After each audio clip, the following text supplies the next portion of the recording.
Welcome back everyone. In this video, we're going to be checking out how we can get the Thunderstruck melee weapon in The Outer Worlds 2. This unique weapon is most likely the best early game melee weapon you can get, so I definitely recommend picking this up once you reach Paradise Island. To find the Thunderstruck, we need to get to the top of Skycutter.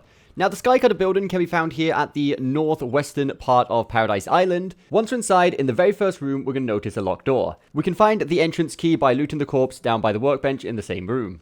Be careful, there will be two enemies in this room. I have cleared them out before recording this video just to make it quicker, but there will be two enemies that will assault you once you reach this room. Anyway, now that you have the Skycutter entrance key, you can use it to open the door. Once you open this door, there's going to be an auto dock to heal yourself on the right hand side before jumping through the window, which I do recommend using as the next few rooms are going to be absolutely filled with enemies.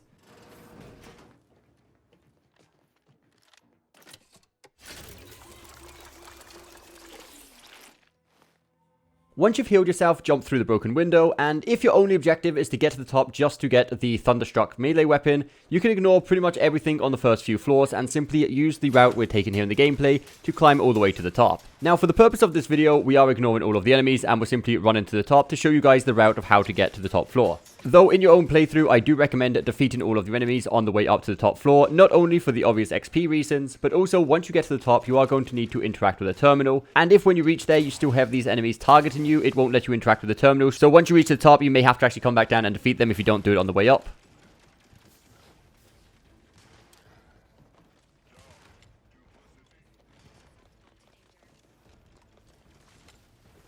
Anyway, once you have dealt with all of that and you have climbed up to the final floor, which is going to be floor number 6, you are going to see a room with a lift in the middle and a terminal on the left. Now, to use this terminal, you are going to need the Skycutter lift override key, which, don't worry, this key can be found literally a few meters to your right. You're going to see a corpse. You can loot this override key from him and then use it to activate the lift. Now, after using this terminal, while you are waiting for the lift to come down, you will be attacked by a few waves of enemies. So defeat all of the enemies and then get on the lift and go to the top floor.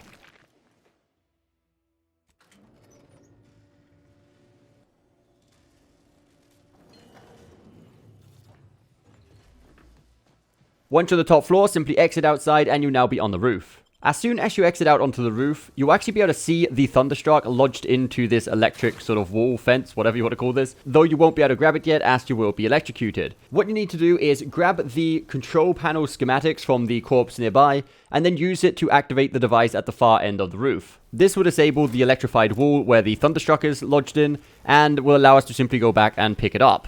One of the things that make this a really cool melee weapon is that its strong attack actually sends out an electrifying projectile, which is pretty cool. Anyway, that is all guys. I hope you did find this video helpful. If you did, don't forget that thumbs up button, subscribe for more content coming very soon, and we'll see you next time.